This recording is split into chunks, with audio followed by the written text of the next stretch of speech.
Ramesh toll Ramesh YouTube சேனலிலிருந்து கவிஞர் ரமேஷ் ராஜாகி நான் இன்றைய நேர்காணல் பேட்டிக்கு கள்ளக்குறை ஆடா ஊரை சேர்ந்த முத்துக்குமார் தம்பி அவர்களை பேடிக்கணும் வந்திருக்கின்றேன். தம்பி முத்துக்குமார் வணக்கம். வணக்கங்க. நல்லா இருக்கீங்களா? நல்லா இருக்கிறாங்க.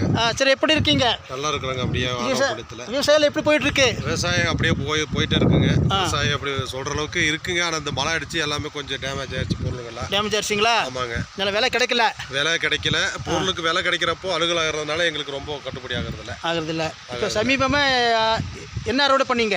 இப்போ சமீபமாக இப்போ வந்து கேரட் போட்டிருந்தோங்க. இந்த கேரட் போட்டதில் இப்போ ஒரு 15 நாளைக்கு முன்னாடி இந்த புயல் வந்தது கொஞ்சம் மழை அடிச்சு ஜாஸ்தி டேமேஜ் ஆயிடுச்சு. இப்போ வெயில் அடித்தோன்னா அது கொஞ்சம் டேமேஜ் ஆனதுனால எங்களுக்கு ரொம்ப பாதிப்பாக இருக்குது. சரி, சுற்றி முற்றி நல்லா காடை இருக்குது. கோஸு, கிழங்கு, கேரட்டு, பீட்ரூட்லாம் இருக்குது. ஆமாங்க. சுற்றி இந்த தண்ணி வேறு ஓடுது மாதிரி. அப்போ உங்களுக்கு என்ன பஞ்சா? தண்ணியில் நல்லா இருக்கு இல்லையா? இந்த தண்ணி நல்லா இருக்கு. காட்டு மிஷின் தண்ணி போகிறதுனாலங்க எங்களுக்கு இந்த காரட்டுக்கெல்லாம் தண்ணி அடித்தா டேமேஜ் ஆயிடுது. அதனால எங்களுக்கு தண்ணி இல்லை. அது போர் போடுறதுக்கு இங்கே வந்து வசதி இல்லைன்னு கவர்மெண்ட்ல தடை பண்ணியிருக்காங்க ஊட்டிக்கு. அது இப்போ எங்களுக்கு அந்த கை போர் தான் போடுறதுக்கு விடுறாங்க. அது என்னென்ன பண்ணுறாங்கன்னே தெரியல. ஆனால் எங்களுக்கு இந்த அரசாங்கம் ஏதாவது இந்த போர் போடுறதுக்கு அனுமதி கொடுத்தா எங்கள் விவசாயம் எல்லாம் கொஞ்சம் வாழ்வாதாரம் நல்லா இருக்கும். இப்போ போர் போடுறதுக்கு அனுமதி இல்லை. அதனால இப்போ இந்த ஓட நீர் நம்ம தண்ணி வச்சு தான் அடிக்கிறோம். அதுவும் இது அடித்தாலும் தாங்கிறதில்ல. அதனால எங்களுக்கு ரொம்ப பாதிப்பாக இருக்கு. வறட்சி காலத்தில் என்ன பண்ணுறீங்க? வறட்சி காலத்தில் தண்ணியை சேமித்து வச்சு தான் அடிக்க வேண்டிய சூழ்நிலை இருக்குது. அப்படி இருக்கீங்க. சூழ்நிலை பண்ண வேண்டியதாக இருக்குது. சரிங்க, நீங்கள் சின்ன வயசுலேயும் நல்லா விவசாயம் கேள்விப்பட்டிருக்கேன்.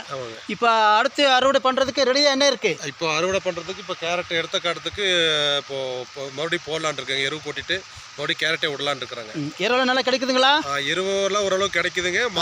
மானியமும் கொஞ்சம் கொடுக்குறாங்க. கொஞ்சம் கவர்மெண்ட்டில் சப்போர்ட் பண்ணால் விவசாயிங்க இன்னும் கொஞ்சம் நல்லா பண்ணுறாங்க. இங்கே மத்திய அரசாங்கம் ஆகட்டும், மாநில அரசாங்கம் ஆகட்டும், விவசாயிக்கு அது வேளாண்மைக்கு நல்லா சப்போர்ட் பண்ணுறாங்க. கொஞ்சம் பேருக்கு தெரியாமலே இருக்குது. அதனால் அவங்க தப்பாக சொல்லக்கூடாது. அந்த தோட்டக்கலை துறை இருக்குது. எப்போ வேணாலும் நீங்கள் போகலாம். சொந்த தோட்டத்துக்காரத்துக்கு மட்டும்தான் இல்லை, கந்தாயத்தை எடுத்து போனாலும் அவங்களுக்கு எல்லாம் இருக்குது. அதுக்கு எல்லாம் வளைக்கிறது நான் பண்ணுறேன். சரி, இப்போ காட்டுக்கெல்லாம் வேலை எப்படி போட்டுருக்கு? காரட் இப்போ பார்த்துங்க ரெண்டு நாளாக தான் 50 ரூபா 60 ரூபா போகுதுங்க. அதுக்கு முன்னாடி பார்த்தீங்கன்னா 35 ரூபா 40 ரூபா தான் போகுது. ரொம்ப வேலை கம்மி. 40 ரூபா 40 ரூபா போது எங்களுக்கு எந்த ஒரு கட்டுப்படி இல்லை. ஒரு கிலோவுக்கு 15 ரூபா 16 ரூபா எடுக்கக்கூடி ஆயிடுது. அதை வச்சு நாங்கள் எதுவும் பண்ண முடியாது. விவசாயமும் பாதிக்கப்படுது. இப்போ விசாரிச்சதுக்கு ஒரு 50 to 60 போதும்ன்றாங்க. பரவாயில்லைங்க. அது பண்ணாலுமே இப்போ உங்களுக்கு வந்து ஈல்டு கிடைக்கிறது இல்லைங்க. மூட்டை எடுத்துகிட்டு போனால் அந்த தோட்டத்துலேருந்து எடுத்துகிட்டு போனால் 20 மூட்டை தான் ராசி வருதுங்க. மீதி 40 மூட்டையும் டேமேஜ் ஆயிடுதுங்க. அப்போ 60க்கு மேலே இருந்தால் தான் உங்களுக்கு கையில் ஓரளவுக்கு நிற்கும். அது விற்கும். ஆனால் பொருள் தோட்டத்தில் இது டேமேஜ் ஆகுது. இப்போ நல்லா விலை கிடைக்கணும். ஆமாம், கிடைக்கணுங்க. இப்போ ஓரளவுக்கு பரவாயில்ல. இப்போ ஓரளவுக்கு இப்போ இந்த 2 நாளாக தாங்க பரவாயில்ல. இதுக்கு முன்னாடி கொஞ்சம் கம்மியாக தான் இருந்தது. சரி, நான் போன இடத்துல எல்லாம் பேட்டி எடுத்ததில் வெங்காயம் பூண்டு நிறைய போட்டு லாஸ் ஆயிடுச்சுன்றாங்க. நீங்கள் அதில் லாஸ் பட்டிங்களா? பூண்டு போட்டு வெங்காயம் போட்டு லாஸ் தாங்க ஆயிடுச்சு. இப்போ பார்த்தீங்கன்னா 50 ரூபா 60 ரூபா தான் வித்துட்டு இருக்குது. போன வாரத்தில் கொண்டு போய் 60 ரூபா 50 ரூபா. சரி, வெங்காயத்துக்கு 4 மாதம் கஷ்டப்படுறாங்க. ஒவ்வொரு உழைப்பும் ரத்தமும் சிந்தி விவரம் பண்ணி பண்ணுறது ஒரு 100 ருபீஸ் இல்லாட்டி ஒரு 150 வித்தாதான் எங்களுக்கு ஒரு லாபம் கிடைக்கும். அந்த ஃபுட்டுக்கு பரவாயில்லையா? ஆமாம். சரி, இல்லைன்னா அதுக்கு முதலீடு ஜாஸ்தி ஆகுதுங்க. சரி, உங்களுக்கு கரண்ட்டுக்கு என்ன பண்ணுறீங்க முத்துக்குமார்? கரண்ட் எல்லாம் இப்போ வந்து நாங்கள் வந்து டீசல் மோட்டர் வச்சு யூஸ் பண்ணுறோம். கொஞ்சம் பேர் கட்டுல இருக்கிறவங்க கரண்ட் போட்டு இது பண்ணுறாங்க. இப்போ இபி லைன் கொடுக்குறவங்க கொடுத்து ஓவர் மோட்டர் போட்டுறவங்க ஓட்டுறாங்க. இல்லை 10 HP வரைக்கும் கவர்மெண்ட் ஃப்ரீயாக கொடுத்துருக்காங்க. ஏன்னா கெந்தராவில் நான் விசாரிச்சு வந்து பேட்டி எடுத்திருக்கேன். சரிங்க. இந்த கவுண்டர் மரங்களை சொன்னாங்க, ஐயா எங்களுக்கு 10 HP வரைக்கும் அரசாங்கத்தில் ஃப்ரீயாக கொடுத்துருக்காங்க, நல்லது பண்ணுறாங்கன்றாங்க. இந்த ஏரியாவில் எல்லாம் எங்களுக்கு இன்னும் கிடைக்கலன்றாங்க. அதாவது இந்த கூக்கல் துறை மசகல் ஏரியாவில் அவங்களுக்கெல்லாம் நம்ம இது சேனல் மூலமாக வற்புறுத்திருக்கோம். எல்லாம் பண்ணுறேன்னு இருக்காங்க. உங்களுக்கு ஓரளவு எல்லாம் கிடைக்குதுங்களா?